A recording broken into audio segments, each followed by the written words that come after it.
يأتينكم مني هدى فمن تبع هداي فلا خوف عليهم ولا هم يحزنون والذين كفروا وكذبوا بآياتنا أولئك أصحاب النار هم فيها خالدون صدق الله مولانا العظيم। পবিত্র কালামে হাকিমের সূরাতুল বাকারার 38 এবং 39 নম্বর আয়াত তুলে ধরা হলো মহান আল্লাহ রাব্বুল আলামিনের খাস তৌফিকে। এই আয়াত দুটোর ভিতরে আল্লাহ রাব্বুল আলামিন হযরত আদম আলাইহিস সালাম এর এই পৃথিবীতে আগমনের পাঠানোর চূড়ান্ত ঘোষণা এবং চূড়ান্ত পর্ব আলোচনা করেছেন এবং আদম আলাইহিস সালাম এই পৃথিবীতে আসার পর খেলাফতের দায়িত্ব পালন করার ক্ষেত্রে তার মৌলিক উপায় উপকরণ বা কর্মপদ্ধতি বা আইন সাবজেক্ট কি হবে সেটার সন্ধান দেওয়া হয়েছে। আর যারা আল্লাহ রাব্বুল আলামিনের সেই প্রেরিত হিদায়াত বাণী উপেক্ষা করবে তাদের কি পরিণতি হবে সেটা আল্লাহ তাআলা আলোচনা করে দিয়েছেন এবং এর মাধ্যমেই এই যে বেশ কিছুদিন ধরে আদম আলাইহিস সালামের সৃষ্টি রহস্য,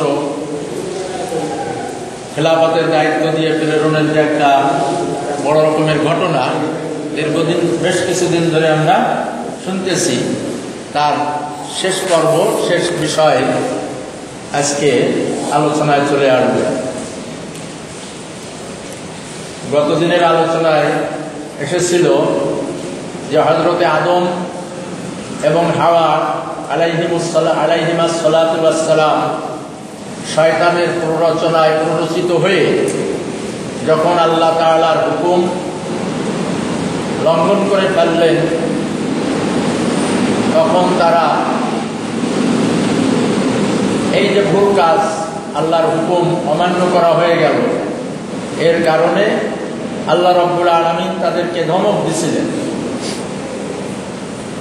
ধমক দিয়ে আল্লাহ তাআলা বাস্তব যে পরিকল্পনা আল্লাহ তাআলার সেটাই আবার ধমকের মধ্যে জানাই দিয়েছিলেন যে তোমাদেরকে এই পৃথিবীতে মানে আসমান থেকে বা জান্নাতের থেকে তোমাদেরকে নেমে যেতে হবে। এটাই তো আল্লাহ তাআলার মহাপরিকল্পনাও ছিল যে আদমকে পৃথিবীতেই খলিফার দায়িত্ব দিয়েই পাঠাবেন। আল্লাহ তাআলা ধমকের ভিতর দিয়ে সেই সত্য কথাটাই জানায় দিলেন। আদম আলাইহিস সালাম যখন বুঝতে পারলেন যে আল্লাহ রাব্বুল আলামিনের হুকুম লঙ্ঘন করা হয়ে গেছে, যার প্রমাণস্বরূপ প্রথমেই আদম আলাইহিস সালাম এবং হাওয়া আলাইহিস সালাম থেকে জান্নাতি লিবাস খুলে নেওয়া হয়েছিল। জান্নাতি লিবাস খুলে নেওয়ার পরে তারা উলঙ্গ হয়ে পড়ল। এই উলঙ্গ অবস্থা থেকে নিজেদেরকে আবরণ করার জন্য, ঢাকার জন্য জান্নাতি গাছের পাতা দিয়ে তারা নিজেদের ইজ্জতকে হেফাজত করেছিলেন, সতর ঢেকেছিলেন।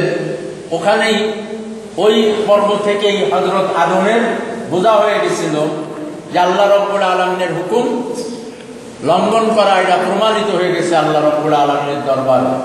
এই কারণেই আমাদেরকে জান্নাতের পোশাক খুলে নেওয়া হলো। তাই হযরত আদম আলাইহিস সালাম, হাওয়া আলাইহিস সালাম ভুল বুঝতে পারে আল্লাহ রাব্বুল আলামিনের দরবারে ক্রন্দন রোনাজারি শুরু করে দিয়েছিলেন সাংঘাতিক মাত্রায়।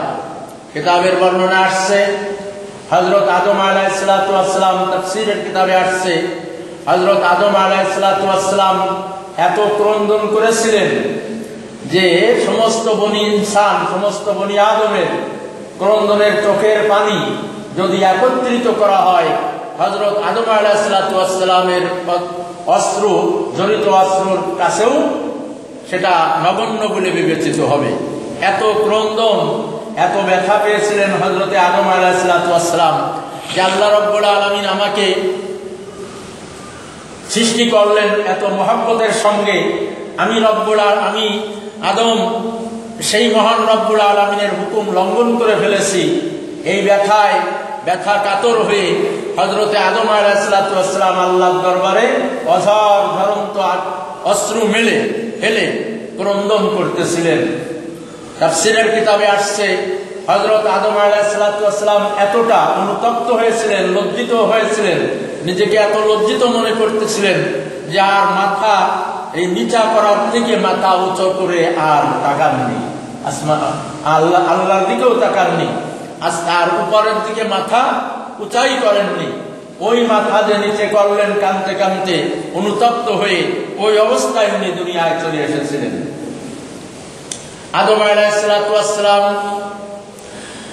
এই ক্রন্দনরত অবস্থায় মহান আল্লাহ রাব্বুল আলামিনের কাছে বহু কথাবার্তা বলেছিলেন যে আল্লাহ, তুমি কি আমাকে সৃষ্টি করো নাই তোমার নিজ কুদরতি হাতে আদর করে? আল্লাহ বলেছিলেন হ্যাঁ, তা তো করেছি। আদম আবার জিজ্ঞাসা করেছিলেন আল্লাহকে যে ওমা নাফাখতা রূহান ফিয়া, তুমি কি তোমার সেই রূহ জীবনী শক্তি বিশেষভাবে আমার ভিতরে তুমি ঢুকাই দিয়েছিলে না? আল্লাহ বলেন হ্যাঁ, তা দিয়েছি। আলাম তুসজিদ লিয়াল মালাইকাতা, তুমি রব্বুল আলামিন ফেরেশতাদের দিয়ে আমাকে কি সিজদা করাও নাই? হ্যাঁ করাইছি। আলাম তুদখিল না আল জান্নাতা, তুমি রব্বুল আলামিন কি আমাদেরকে জান্নাতে ঢোকার সুযোগ দাওনি? জান্নাতের এই নাজ নেয়ামতের সুযোগ দাওনি?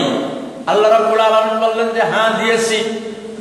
এরপরে আদম আলাইহিস সালাম বললেন আমার থেকে সেরকমই একটা ভুল হয়ে গেছে, যেটা হয়তো আমার নসিবে লেখা ছিল, নিশ্চয় আমার কপালে লেখা ছিল, তোমারই লেখা, সেটাই আমার দ্বারা হয়ে গেছে। আল্লাহ, তুমি কি আমাকে মাফ করবা না?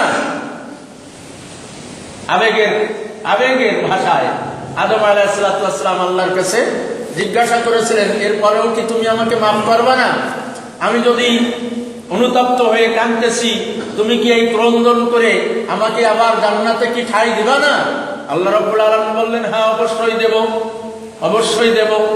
আদম আলাইহিস সালাম কয়েকটা রওয়ায়াতে আসছে বারবার আল্লাহর কাছে বলেছিলেন, আমি যদি তওবা করি, আমি যে তওবা করতেছি, আমি এখন থেকে যদি 16 আনা 18 আনা আল্লাহ তোমার হুকুম মেনে চলি, আর যদি আমি এরকম মারাত্মক ভুল না করি, তাহলে কি আমাকে সেই জান্নাতে আবার ঠাঁই দেওয়া হবে না? আল্লাহ রাব্বুল আলামিন বলেছিলেন হ্যাঁ হবে। আমার নীতি এইটা নয় যে একজন অন্যায় অপরাধ হয়ে গেছে যে কোনো কায়দায় আর তাকে ক্ষমা নেই, আর তার মাপ হবেই না, শাস্তি দেবই দেব, তাকে জান্নাতে দেবই না, এরকম নীতি আমি রব্বুল আলামিনের না। আমি রব্বুল আলামিনের নীতি হলো, যদি কেউ অন্যায় অপরাধ ভুলছে যে কোনো কায়দায় তার থেকে হয়ে যায়, আর সঙ্গে সঙ্গে যদি সে ভুল বুঝে তওবা ইস্তেগফার করে ফিরে আসে, কৃত অন্যায় অপরাধের উপরে যদি সে জমে না থাকে, জেদ না ধরে, করা অন্যায়টাকে যদি সে যুক্তি দিয়ে ন্যায় প্রমাণ করতে না চেষ্টা করে, আমি রব্বুল আলামিন তাকে ক্ষমা করে আবার পূর্ব অবস্থানে নিয়ে যাই। অনেক সময় পূর্ব অবস্থানের থেকেও আরো বেশি মর্যাদার লেবাস তাকে দান করি, বেশি মর্যাদার ভূষণে ভূষিত করি। আদম, তুমি যেহেতু ভুল তওবা করতেছো, কান্নাকাটি করতেছো, তোমাকে মাফ করা হবে না তা তো আমি বলিনি, তোমাকে অবশ্যই জান্নাতে দেওয়া হবে। আদম আলাইহিস সালাম তখন আরো কান্নাকাটি শুরু করলেন। তখন আল্লাহ তাআলা ফাতালাক্কা আদামু মির রাব্বিহি কালিমাতিন, গতকাল গেছে, আল্লাহ রাব্বুল আলামিন তখন হযরত আদমকে তওবার ভাষা শিখায় দিলেন যে এই ভাষায় তুমি তওবা করো। কি? রব্বানা যালামনা আনফুসানা ওয়া ইল্লাম তাগফির লানা ওয়া তারহামনা লানাকুনান্না মিনাল খাসিরিন। এইভাবে তুমি আমার কাছে মাগফিরাত, আমার কাছে রহমত ভিক্ষা চাও। আদম আলাইহিস সালাম তাই করলেন। ফাতাবা আলাইহি, আল্লাহ রাব্বুল আলামিন তওবা কবুল করে ফেললেন। আলহামদুলিল্লাহ। তওবা কবুল হওয়ার পর পূর্বের অন্যায়তে আর কোনো শাস্তি থাকে না। অন্যায় হয়ে গেছে, তুমি মাপ চেয়েছো, ক্ষমা প্রার্থনা করেছো, তোমাকে মাফ করে দেওয়া হলো, এখন তুমি পূর্বের মর্যাদায় চলে আসবা। আল্লাহ রাব্বুল আলামিন হযরত আদমকে ক্ষমা করে দিলেন। হাদিস শরীফের মধ্যে রাসূল সাল্লাল্লাহু আলাইহি ওয়াসাল্লাম বলেছেন, আত-তাইবু মিনাজ যামবি কামাল লা যামবা লাহু, কোন অপরাধকারী যখন অপরাধ করে তওবা করে তওবা যখন আল্লাহর দরবারে কবুল হয়ে যায় তখন যেন সে তওবা করিনি এইরকম হয়ে যায়, গুনাহ করিনি, অপরাধ করিনি যেন এরকম হয়ে যায়, পূর্বের অবস্থায় ফিরে যায়। আদম আলাইহিস সালামকে আল্লাহ রাব্বুল আলামিন তওবা কবুল করার ঘোষণাই দিয়ে দিলেন। ফাতাবা আলাইহি, আল্লাহর কাছে হযরত আদম তওবা করলেন, আল্লাহ রাব্বুল আলামিন তওবা কবুল করলেন। ইন্নাহু হুয়াত তাওয়াবুর রহিম, আল্লাহ মহান তওবা কবুলকারী, মহা করুণাশীল। আল্লাহ রাব্বুল আলামিনের করুণায় আল্লাহ তাআলা হযরত আদমের তওবা কবুল করলেন। অতএব বোঝা গেল এর দ্বারায় যে আল্লাহর ওই যে একটা হুকুম লঙ্ঘন করে ফল খেয়ে ফেলেছিলেন হযরত আদম আলাইহিস সালাম, তার গুনাহ থেকে সেই যে পাপটা হযরত আদমের হয়ে গেল একটা আইনের বিচ্যুতি, এইটা আল্লাহ তাআলা মোচন করে দিলেন। এখন আবার উনি কি হয়ে গেলেন? পূর্বের মর্যাদায় ফিরে গেলেন।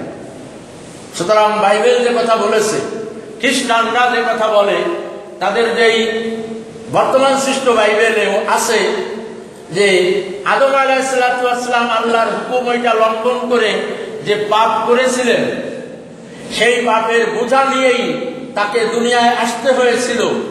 আর সেই কারণে তার পাপ তার বনি আদমদের মধ্যে, তার আওলাদদের মধ্যে ঢুকে রয়েছে।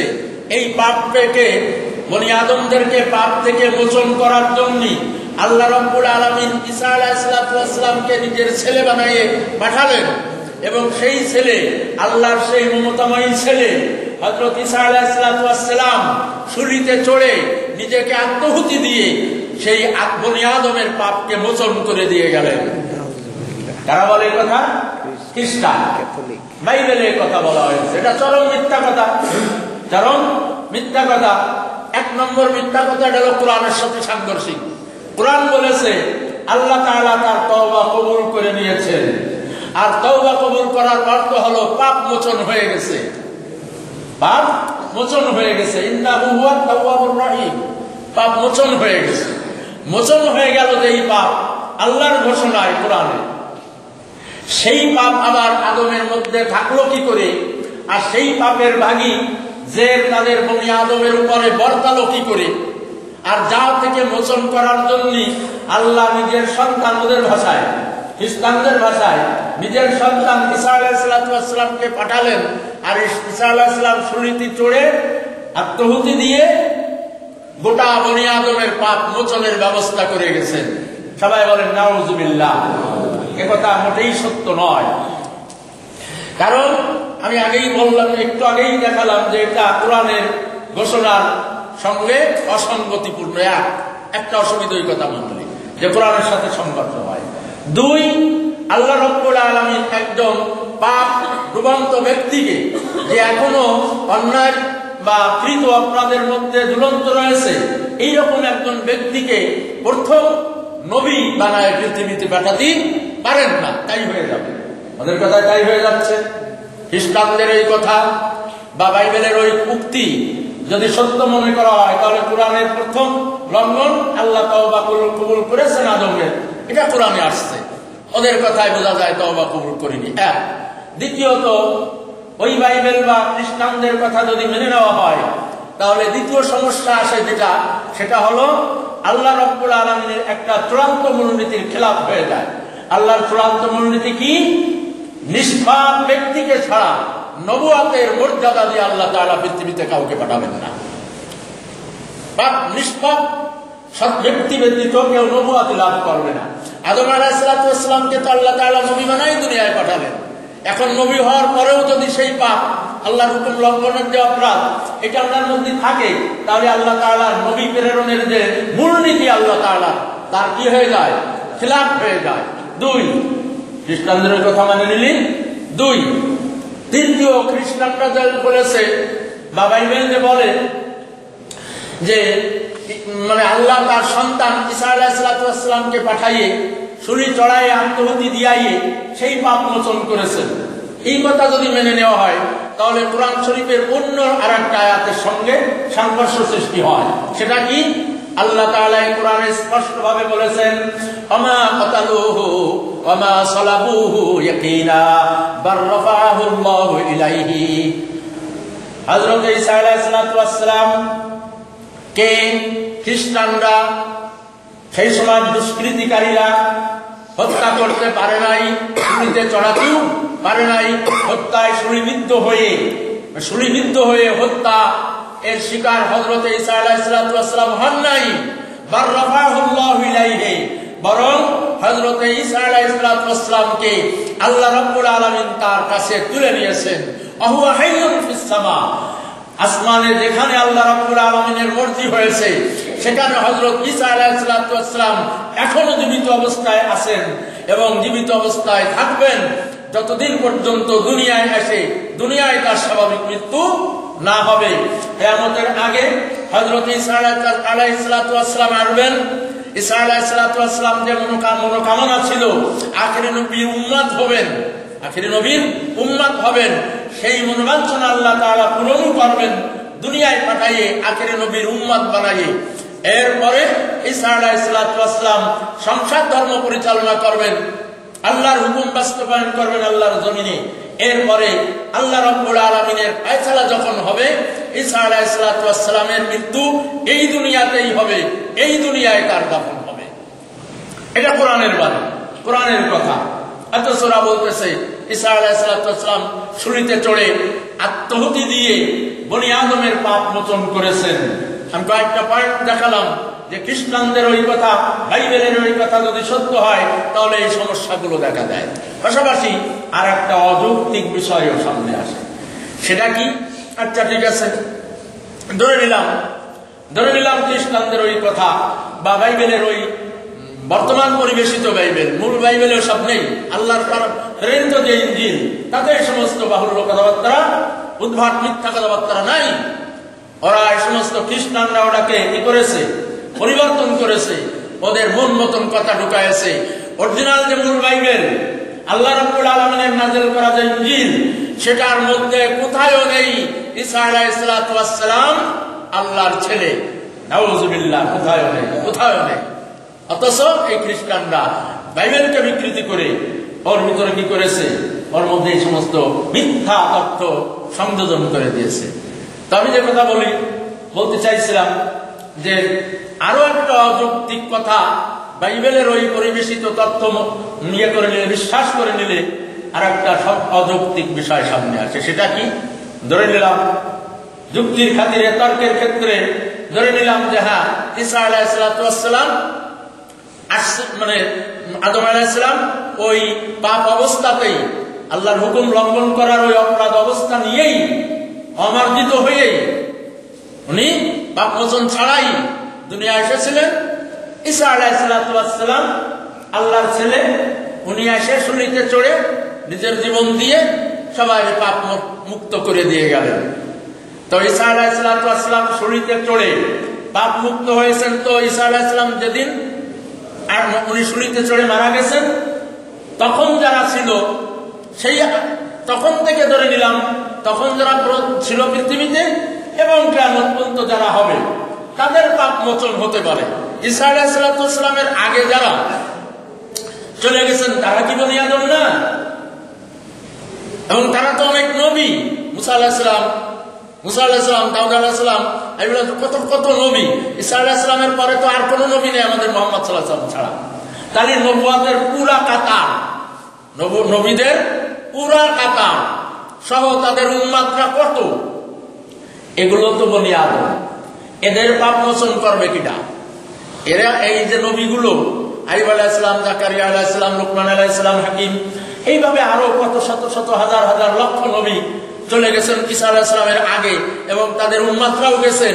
নূহ আলাইহিস সালামের মতন দলিলুল কদর নবী, হযরত ইব্রাহিম আলাইহিস সালামের মতন যিনি মুসলিম জাতির পিতা সহ কত আম্বিয়া কিরাম এবং তাদের উম্মতরা যে অতীত হয়েছেন, তারাও তো বনি আদম। তারা কি অপরাধ করলো যে এই পাপ মোচন তাদের হয়নি? ঈসা আলাইহিস সালাম পাপ মোচন করেছেন, তো উনার থেকে নিয়ে পরের গুলো যেগুলো মরে গেছে সেগুলো তো হিসাব কিতাব চলতেছে আল্লাহর দরবারে। তাদের পাপ মোচন করবে কে? তাদের পাপ মোচন করবে কি? আর এই পাপ মোচনের জন্য আল্লাহ তাআলা নিজের ছেলেকে আত্মহুতি দিয়াবেন, এটাও তো একটা অযৌক্তিক কথা। যে আল্লাহ রাব্বুল আলামিন কাদের মুতলাক, আল্লাহ তাআলা সবকিছু করতে পারেন না? সে আল্লাহ রাব্বুল আলামিন বনি আদমের পাপ মোচনের জন্য নিজের একটা মাত্র ছেলে, ওদের ভাষায় আল্লাহ তাআলার একটা মাত্র ছেলে ঈসা আলাইহিস সালাম যারা আদর করে পাঠালেন, একটাই মাত্র স্নেহ পরশের ছেলে হযরত আল্লাহ রাব্বুল আলামিনের হযরত ঈসা আলাইহিস সালাম খ্রিস্টানদের ভাষায় তারই জমি করাইয়ে ফুলিতিবিদ্ধ করে শাস্তি দিয়ে অপারের পাপ মোচন করা হচ্ছে। আল্লাহ তাআলা কি নিজের ছেলেকে এত কষ্ট দিয়ে হত্যা না করাইয়ে অন্য কায়দায় বনি আদমের পাপ মোচন করতে পারতেন না? পাগলের মতন কথা বললি তো হবে না, পাগলামির মতন কথা বললি তো হবে না। পাপ মোচনের জন্য এই হলো আর এক সমস্যা। আরো আর একটা অবিচার দেখা যায়, সেটা কি? অন্যায় একজনের আর জীবন যাবে আর একজনের। এটা কি হয়? পাপ করলাম আমি, জীবন দিতে হবে ওনার সেই পাপ মোচনের জন্য। হ্যাঁ, হযরত আদম আলাইহিস সালাম ফল খাইয়ে আল্লাহর হুকুম লঙ্ঘন করে যদি পাপ করে থাকেন, আর সেই পাপ মোচনের জন্য যদি প্রয়োজন হয়, তো শুলিতে চড়তে হবে কার? হযরত আদমের নাকি? আল্লাহ তাআলা বলেছেন ওয়ালা তাজিরু ওয়াজিরাতুন বিজরা উখরা। আল্লাহ তাআলা কি বলেছেন? ওয়ালা তাজিরু ওয়াজিরাতুন বিজরা উখরা। একজনের অপরাধে আরেকজন শাস্তি ভোগ করবে না। যার অপরাধ শাস্তি তার ভোগ করতে হবে। যে অপরাধ করেছে দায় তো তার। তবে আদম আলাইহিস সালাম অপরাধ করেছেন ধরে নিলাম, সেই অপরাধের জন্য যদি জান জীবন দিয়ে পাপ মোচন করতে হয়, তাহলে সেই জান জীবন দিতে হবে কার? আদমের। আচ্ছা, তাহলে ওই ইনজিলে বা এই বাইবেলে কল্পিত তৈরি করা ইহুদিদের খ্রিস্টানদের কথা, এটা আল্লাহ তাআলার এই মূলনীতিরও খেলাফ। এটা আল্লাহ তাআলার একটা বিচারিক মূলনীতি যে যে অপরাধ করবে তার দায়িত্ব বোঝা তাকেই বহন করতে হবে। একজনের অপরাধের বোঝা আরেকজন বহন করবে না। এটা হলো আল্লাহ তাআলার বিচারিক ল, এবং সেই বিচারিক ল তো আমাদের দেশেও সব জায়গায় আছে। এটাই যুক্তি, যে অপরাধ করবে শাস্তি সেই ভোগ করবে। অপরাধ করলো আদম আলাইহিস সালাম, জান দিয়ে তার পাপ মোচন করতে হবে কার? ঈসা আলাইহিস সালামের। এটা কোন যুক্তিতে আসে? এটা কোন যুক্তিতে আসে? পাশাপাশি ওই বাইবেলের ওই কথা মেনে নিলি কেমন? আরো একটা সমস্যা দেখা যায়, সেটা হলো যে পাপ মোচনের জন্য জান দিতে হবে। এটা আল্লাহ তাআলার পাপ মোচন নীতি নয়। আল্লাহ তাআলার পাপ মোচন নীতি নয়। আল্লাহ রাব্বুল আলামিনের পাপ মোচন নীতি হলো ইন্নাল হাসানাতি ইযহিবনাস সাইয়্যাত। আলহামদুলিল্লাহ, আল্লাহ কি বলেছেন? ইন্নাল হাসানাতি ইযহিবনাস সাইয়্যাত যালিকা যিকরা লিয-যাকিরিন। আল্লাহ কি বলেছেন? ইন্নাল হাসানাতি, নিশ্চয় সৎকর্ম, ইযহিবনা, বিনষ্ট করে দেয়, আস-সাইয়্যাত, গুনার কাজকে। তোমার গুনাহ হয়ে গেছে, পাপ হয়ে গেছে, তুমি সেটা বর্জন করো, তওবা করো, ভালো কাজে লেগে যাও। এই ভালো কাজগুলো তোমার খারাপ কর্মগুলোকে কি করে দেবে? বিনাশ করে দেবে। কে বলেছেন? আল্লাহ তাআলা। আল্লাহ তাআলা বলেছেন আল্লাযীনা ইযা ফাআলু ফাহিশাতান আও যালামু আনফুসাহুম যাকারুল্লাহ ওয়াস্তাগফারু লিযুনুবিহিম। এই সকল আয়াত, আরো অসংখ্য আয়াতের দ্বারাই আল্লাহ তাআলার পাপ মোচন নীতি স্বীকৃত, যেটা তাওরাতেও আছে, ইনজিলেও আছে, জবুরেও আছে, সর্বোপরি আমাদের কোরআনেও আছে আল্লাহর পাপ মোচন নীতি। সেটা কি? পাপ মোচন নীতি হলো পাপ হয়ে গেছে, তওবা করো, মন খুলে তওবা করো, কান্নাকাটি করো, তওবা করো। তওবার সিস্টেম কি? তওবা হলো যেটা অন্যায় করে ফেলেছি, এই অন্যায়কে অন্যায় হিসেবে মনে কি করা? বিশ্বাস করা, আত্মসমর্পণ করা যে আল্লাহ আসলে ওটা অন্যায় আমি করে ফেলেছি, ভুল হয়ে গেছে, আমি আর ভবিষ্যতে ওই ধরনের অন্যায় অপকর্ম করব না, এই বলে দৃঢ় সংকল্প বদ্ধ হওয়া। ভুল হয়ে গেছে স্বীকার, আর করব না, অঙ্গীকার। ঠিক আছে, এর নাম হলো তওবা। এবং ওই কাজ আর কোনোদিন না করা, ওর বিপক্ষের কাজটা করা, এর নাম হলো তওবা। তওবা চেবুয়াদ খুদ পেশিমা আমদান বারদারে হক নও মুসলমান আমদান। তওবা হলো এমন একটা ওষুধ যেটা যতই গুনাহ হয়ে যাক না কেন আল্লাহর দরবারে বান্দাকে নতুন মুসলমান বানায়, নতুন মুসলমান বানায়। তাহলে আল্লাহর সব কিতাবের মধ্যে, তাওরাত বলি, জবুর বলি, ইনজিল বলি, কোরআন বলি, সব কিতাবের মধ্যে আল্লাহ তাআলার একটা ঘোষিত, স্বীকৃত, মনোনীত পাপমোচন পদ্ধতি রয়েছে। সেটা হলো তওবা, সেটা হলো তওবা আর নেক আমল। ওরা এই থিওরি কোথার থেকে আবিষ্কার করলো যে পাপমোচনের জন্য নিজেকে আত্মহতি দিতে হবে, এটা পাপমোচনের সাথে সম্পৃক্ত নয়। পাপমোচনের জন্য যদি এটাই হতো তাহলে আল্লাহ তাআলা এখনো এই কোরআনের মধ্যে গুনাহগারদের দিয়ে বলতো, যারা গুনাহ করেছো, পাপ করেছো, যারা গুনাহ করেছো, পাপ করেছো, তারা নিজেরা কি করো?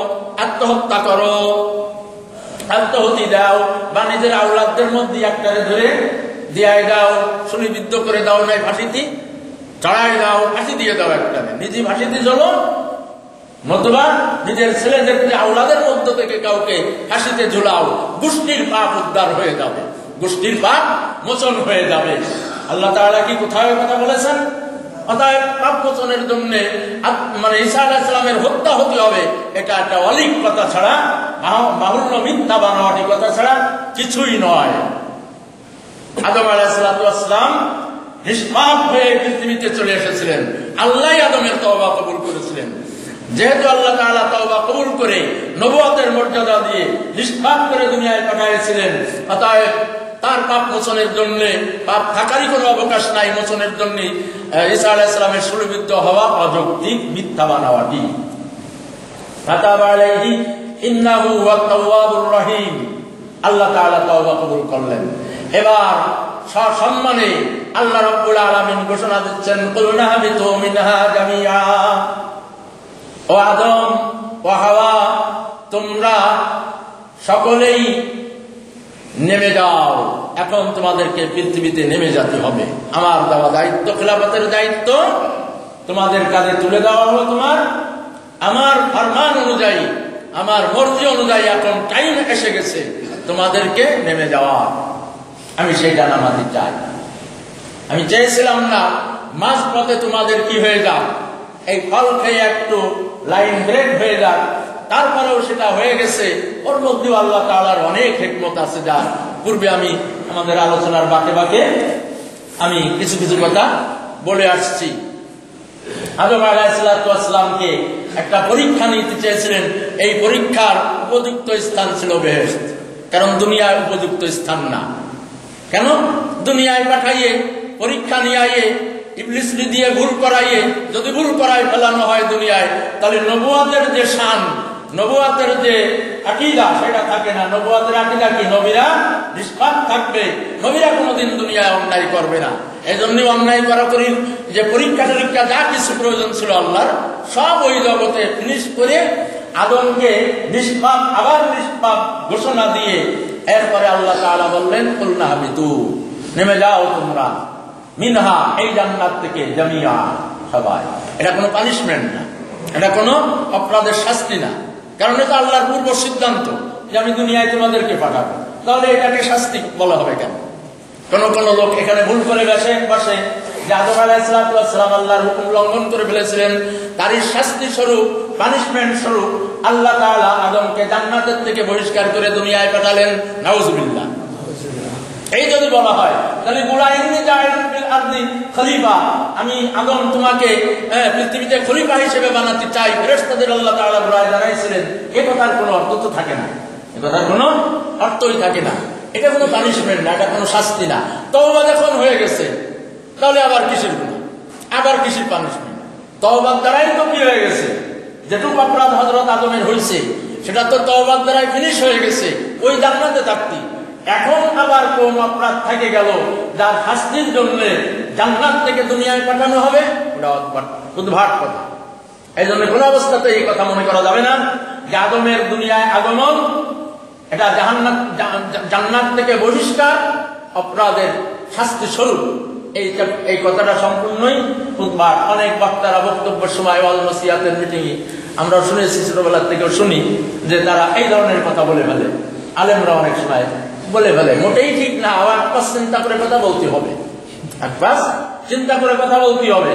ওদিকে আল্লাহ তাআলা গোড়ায় বলে রেখেছেন ফেরেশতাদেরকে, আদমকে আমি পৃথিবীতে আমার খলিফা হিসেবে পাঠাতে চাই।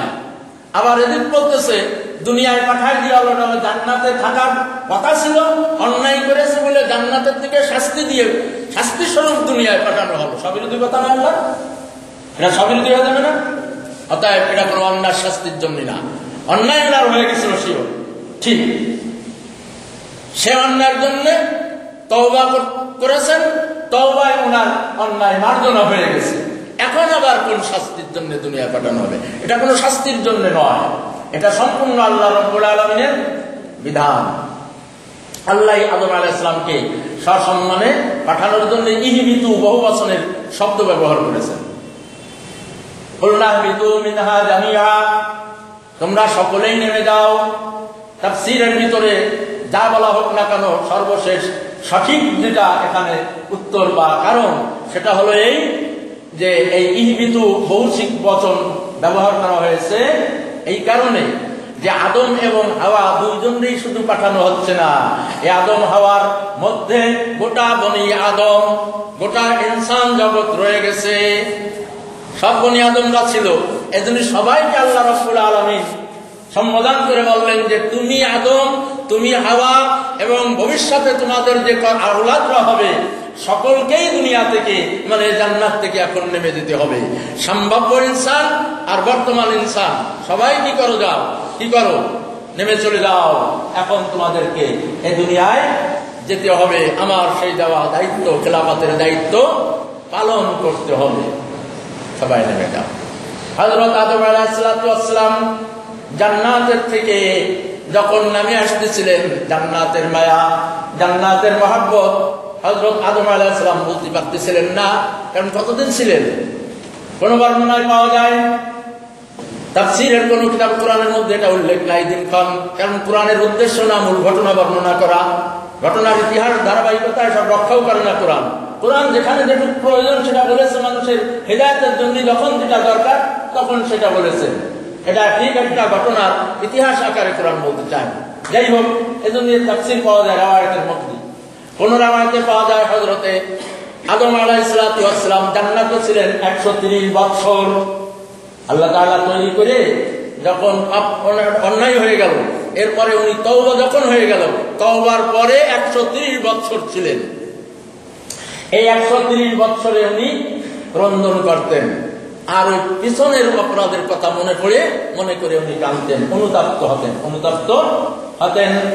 কোন কোন বর্ণনা আছে 1300 বৎসর, আর কোন বর্ণনায় পাওয়া যায় 1170 বৎসর। 1300 বৎসর, 1170 বা 130 এইরকম বর্ণনা পাওয়া যায়। এতদিন তওবার পরে হযরত আদম বেহেশতে তারপরেও ছিলেন, আল্লাহ রেখেছিলেন। তওবা কবুলের পরে 130 বা 1300 বা 1730 1130 বছর বেহেশতে থাকার পর আল্লাহ রাব্বুল আলামিনের মর্জি হলো এখন দুনিয়ায় পাঠাতে হবে। হযরত আদম আলাইহিস সালামকে পাঠানো হলো, হাওয়াকে পাঠানো হলো, এবং ওই ইবলিস বিতাড়িত ওকেও দুনিয়ায় পাঠাই দেওয়া হলো।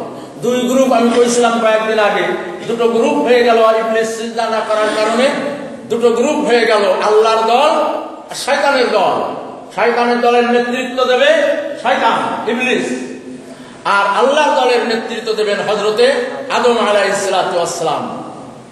উভয় দলকেই পাঠানো হলো। এই জন্য কোন কোন মুফাসসিরিন বলেছেন ইহবিতু বহু বছরের মধ্যে ইবলিসও আছে, ইবলিস সহ আদম হাওয়া সম্ভাব্য মানব কুল সবাইকে আল্লাহ তাআলা নামায় দিলেন, যাও দুনিয়ায়, যাও জগতে। আদম আলাইহিস সালাম খুব কান্নাকাটি করলেন, এতদিনের মহব্বতের থাকার জায়গা, নিশ্চিন্তায় ভাবনায় জান্নাতে বিচরণ, সর্বোপরি মহান আল্লাহ রাব্বুল আলামিনের দিদারের সৌভাগ্যতা, এত সোনালী সুন্দর পরিবেশ, আল্লাহর সান্নিধ্য, সবকিছু ছেড়ে দিয়ে অচেনা পথে অজানা জায়গায় দুনিয়ায় যেতে হবে। তবে আদমের একথা একই ছিল, মহান আল্লাহ রাব্বুল আলামিন পাঠাচ্ছেন, দায়িত্ব কার? আল্লাহ রাব্বুল আলামিন। আমি ওখানে যাই কি করব, কি খাবো, কোনে থাকবো, ইত্যাদি ইত্যাদি এ সকল চিন্তা ভাবনা হযরত আদমের ছিল না। কারণ আল্লাহ রাব্বুল আলামিন আমাকে সৃষ্টি করেছেন, জান্নাতে এতদিন রেখেছেন। আল্লাহ রাব্বুল আলামিন কাদের কুল, সর্বময় ক্ষমতার অধিকারী, যা ইচ্ছা তাই করেন। সেই আল্লাহ তাআলা আমি আদমকে কি জলে ভাসায় দেবেন? এবং তার উদ্দেশ্য তো আমাকে খলিফার দায়িত্ব দিয়ে পৃথিবীকে নেতৃত্ব দেওয়া, খেলাফতের দায়িত্ব প্রতিষ্ঠা করা, সেটা তো আল্লাহ তাআলা আমাকে দিয়েই করাবেন। অতএব আমাকে দুনিয়ায় যাইয়ে যা কিছু করাবেন আল্লাহ তাআলা, সব কিছুর ভিতরেই আল্লাহর একটা ফুল নিয়ন্ত্রণ, সুদৃষ্টি অবশ্যই থাকবে। এই জন্যই দুনিয়া এসে কোন কাজে পড়বো, কি খাবানে, কোথায় ঘুমাবানে, কোথায় কি অবস্থায় থাকবানে, এই দুশ্চিন্তায় হযরত আদম কান্দেননি। হযরতে আদম কাঁদতেছেন ওই প্রিয় ভূমি ছেড়ে চলে আসা, ছেড়ে চলে আসা। বারবার জান্নাতের দিকে তাকায় আর কান্দে হযরতে আদম। এইভাবে কান্দতে কান্দতেই হযরত আদমের জান্নাত ছেড়ে আসতে হলো। জান্নাত ছেড়ে আসতে হলো। জান্নাত ছেড়ে যখন আসলেন হযরত আদম আলাইহিস সালাতু ওয়াস সালাম, এই তার এই দুই হাত তাফসীরের কিতাবের মধ্যে আসছে যে এই আদম আলাইহিস সালাতু ওয়াস সালামের দুই হাত ওনার দুই হাঁটুর পরে ছিল। দুই হাত দুই হাঁটুতে এইভাবে রেখে হযরত আদম আলাইহিস সালাম মুতাতিয়ান রাসাহু, মানে মাথা নিচু করে ঠিক রুকুর অবস্থায় আলহামদুলিল্লাহ আল্লাহর হুকুমের সামনে অবনত থাকার একটা বাহ্যিক একটা রূপ আল্লাহ তাআলাই দিয়ে দিয়েছিলেন। তাই আমরা নামাজের মধ্যে যেমন নাকি দুই হাত আমাদের হাঁটুর পরে রাখি, আলা রুকবাতাইহি, হযরত আদম আলাইহিস সালাম দুই হাত ওনার দুই হাঁটুর পরে রেখে মাথা নিচে করে অত্যন্ত বিনয়তার সাথে আল্লাহর আনুগত্যের একটা মানে প্রতিচ্ছবি নিজের ভিতরে ঢুকাই নিয়ে সেরকম একটা অবস্থা তৈরি করে নিয়ে হযরত আদম আলাইহিস সালাম চলে আসলেন দুনিয়ায়। আর ইবলিস আইছিল কিরকম? ইবলিস আসার অবস্থা তাফসীরের কিতাবে দুটো পাওয়া যায়। একটা হলো এই যে মুস্তাবিকান বাইনা আসাবিহি, ইবলিস তার এই এক হাতের মধ্যে আর এক আঙুল ঢুকাই দিয়ে এই অবস্থায় মাথা উঁচু করে, ওই যে ঘাড় উঁচু স্বভাব, সেই ঘাড় উঁচু অবস্থায় ও দুনিয়ায় অবতীর্ণ হয়েছিল, দুনিয়ায় এসে নামেছিল। আর কোন বর্ণনায় পাওয়া যায় যে ওটা ঠিক প্রথমে এইভাবে ছিল, এরপরে দুনিয়ায় নামার পরে এই যে মাজার পরে এইভাবে হাত রেখে ইবলিস দাঁড়াইছিল প্রথম দণ্ডায়মান। এই জন্য হাদিস শরীফের ভিতরে আসছে রাসূল সাল্লাল্লাহু আলাইহি ওয়াসাল্লাম বলেছেন, নামাজের মধ্যে মাথায় ওই রকম মাজায় ওইভাবে হাত বেঁধে দাঁড়াবা না, এরকম দাঁড়ানো নিষেধ। কারণ রওয়ায়াতের মধ্যে রাসূল সাল্লাল্লাহু আলাইহি ওয়াসাল্লাম বলেছেন, জাহান্নামীদের যখন শাস্তি দেওয়া হবে, তারাও শাস্তিতে যখন কাতর হয়ে যাবে তখন ওই অবস্থায় হাত দিয়ে দাঁড়াবে ইবলিসের আকৃতিতে। ইবলিসের অনুসরণ করে শাস্তি কাটছে, এজন্য ইবলিসের আকৃতি তারা গ্রহণ করবে জাহান্নামে। এবং ইবলিসকে যে দুনিয়ায় পাঠানো হয়েছিল মালুমান মাদউরা, নিগৃহীত অবস্থায়, সেই সময় ইবলিস দুনিয়ায় এসে ওইভাবে দুই তার কোমরের পরে তার মাজায় এইভাবে হাত রেখে দাঁড়াইছিল। এই জন্য নামাজে এইভাবে দাঁড়ানো মাকরুহে তাহরিম, মাকরুহে তাহরিম, নিষিদ্ধ মাকরুহ। ওইভাবে আসছিল ইবলিস। আর আদম আলাইহিস সালাম মাথা নত অবস্থায় আল্লাহর হুকুমের দিকে অবনত, এরকম একটা প্রতীকী রূপ গ্রহণ করে হযরতে ইবলিস আদম আলাইহিস সালাম দুনিয়া আসলেন। আল্লাহ রাব্বুল আলামিন কোথায় নাযিল করলেন, পাঠালেন ওনাদের, এটা সম্পর্কে সবথেকে বিশুদ্ধ কথা যেটা পাওয়া যায় রওয়ায়াতের মধ্যে, তা হলো হযরতে আব্দুল্লাহ ইবনে উমর রাদিয়াল্লাহু তাআলা এর একটা রওয়ায়াতে আসছে। হযরত আব্দুল্লাহ ইবনে উমর বলেন যে মক্কা এবং মদিনার মাঝামাঝি দাজনা নামক একটা জায়গা, মদিনা না, মক্কা এবং তায়েফের মাঝখানে দাজনা নামক একটা জায়গা ছিল, এখন কি নাম আছে জানি না। ওইখানে আদম এবং হাওয়া দুইজনকেই একত্রিত করে নামানো হলো। আরেক বর্ণনায় পাওয়া যায়, সেটাও মোটামুটি বিশুদ্ধ কথা, সেটা হলো আদম আলাইহিস সালামকে সাফা পাহাড়ের পরে নামানো হলো, হাওয়া আলাইহিস সালামকে মারওয়া পাহাড়ের পরে নামানো হলো। দুই কথার মধ্যে সমন্বয় হলো এই, প্রথমে দুইজনকে ওই দুই পাহাড়ের মাথায় নামানো হলো, হযরত আদম সাফা, হযরত হাওয়া মারওয়া। বেশি দূর নাকি আমাদের হাজী সাহেবরা নতুন একেবারে সদ্য আসা হাজী সাহেব, বেশি দূর নাকি? 300 বছর লাগে খুঁজতে? দুজনে খোঁজাখুঁজি করে একজন আর একজনের পাতি 300 বছর লাগে না, 2-3 মিনিটই পাওয়া যায়। হাজী সাহেবরা দেখে আছেন আলহামদুলিল্লাহ। এই সাফা পাহাড়ে আদম আলাইহিস সালাম নামলেন। নামানো হলো ফেরেশতার মাধ্যমে সসম্মানে সমর্যাদা। আর মারওয়া পাহাড়ের মাথায় হযরতে আদম হাওয়া আলাইহিস সালামকে নামানো হলো। এরপরে দুইজন নেমে আসলেন ওই দাদনা নামক স্থানে। দুই কথা, দুই বক্তব্যের মানে দুই রাওয়াতের সমন্বয়। এরপরে ওনারা আরাফায় গেছিলেন, আরাফায় উপভোগ করেছেন বহুবার, হজ করেছেন আদম হাওয়া বহুবার, হজ করেছেন, খানায় কাবা তওয়াফ করেছেন, এসব কিছু ওনারা করেছেন। অতএব এখানে এই কথাটা অবান্তর কথা যে আদম আলাইহিস সালামকে নামানো হয়েছিল কোন জায়গায়? শ্রীলঙ্কার মানে হিন্দ একটা কোন বর্ণনায় পাওয়া যায়, তবে ওইটা ওই কায়দায় না। ওইটা ওইটুক যদি হয়তো 2 জন রক্ষায় নামাইছে, এটা একটা পর্যায়ে থাকতে পারে। কিন্তু এখানে একটা বাট কথা ঢুকে রয়েছে, সেটা হলো আদমকে শ্রীলঙ্কা বা যেখানেই নামা হোক, হাওয়াকে নামানো হয়েছিল আরো অনেক দূরে, জিদ্দায়। এই দুইজন কান্নাকাটি করতেছিল, কেউ কারোর খুঁজে পায় না। এই কান্নাকাটিতে 300 বছর কেটে গেল। 300 বছর কান্নাকাটি করে মানবিক এই অশান্তি যাতনা ভোগ করে তারপরে দুইজনের পরিচয় ঘটলো আরাফার ময়দানে। এই কথাটা মোটেই শুদ্ধ নয়। এটা একথা বিভিন্ন তাফসীরের ভিতরেও পাওয়া যায়, কিন্তু এটা ইহুদিদের একটা বর্ণিত ঘটনা। ইহুদিরা ওই সময় অনেক ঘটনা বলতো যেগুলো অনেক সাহাবায়ে কেরাম শুনতেন। সেখান থেকে কোনো সাহাবায়ে কেরাম বর্ণনা করে বসতে পারেন, সূত্র পাওয়া যায় এগুলো। ওই ইসরায়েলি যারা ইহুদির থেকে মুসলমান হয়েছিল তারা অনেক কথাবার্তা বলো, এগুলো বলা হয় ইসরায়েলি রাওয়ায়াত। এগুলো হাদিসের জগতে, রাওয়ায়াতের জগতে অত্যন্ত একটা ক্রিটিক্যাল সাবজেক্ট। এই ইসরায়েলি রাওয়ায়াতগুলোকে বাঁচতে সক্ষম হওয়া, বাঁচতে গেলে অনেক পড়াশোনা করতে হয়।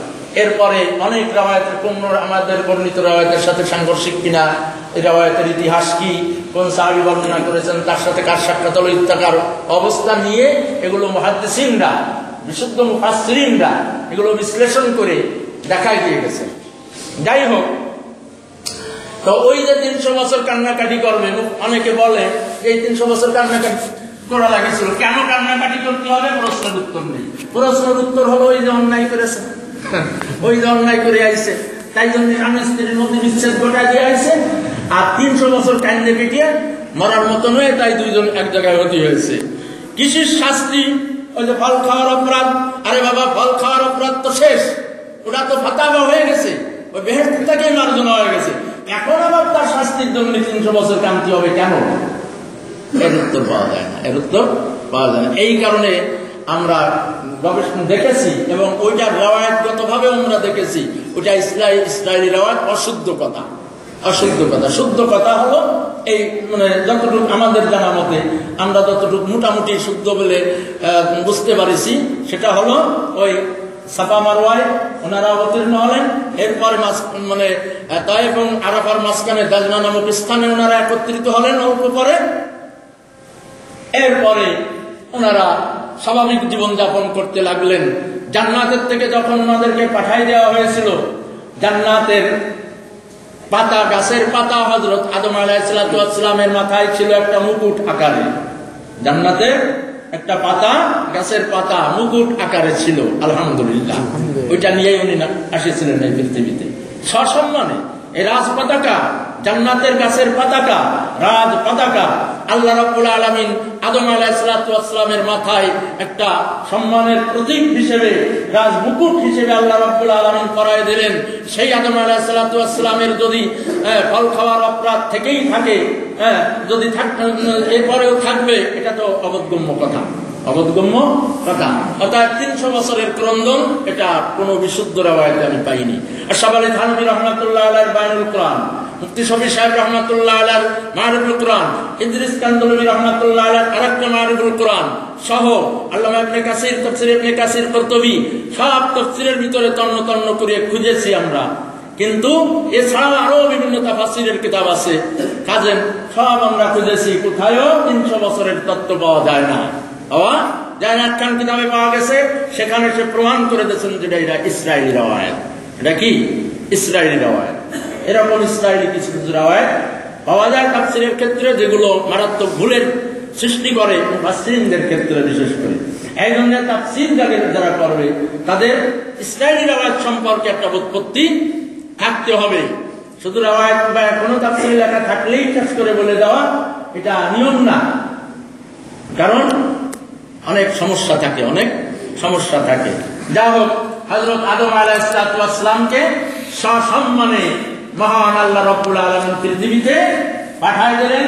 সসম্মানে ওনারা অবস্থান করলেন এবং ওনারা হজ করেছিলেন। এরপরে স্বাভাবিক জীবনযাপন ওনাদের শুরু হয়েছিল। এ পর্যন্তই। আরেকটা দিনের কথা থাকি গেল।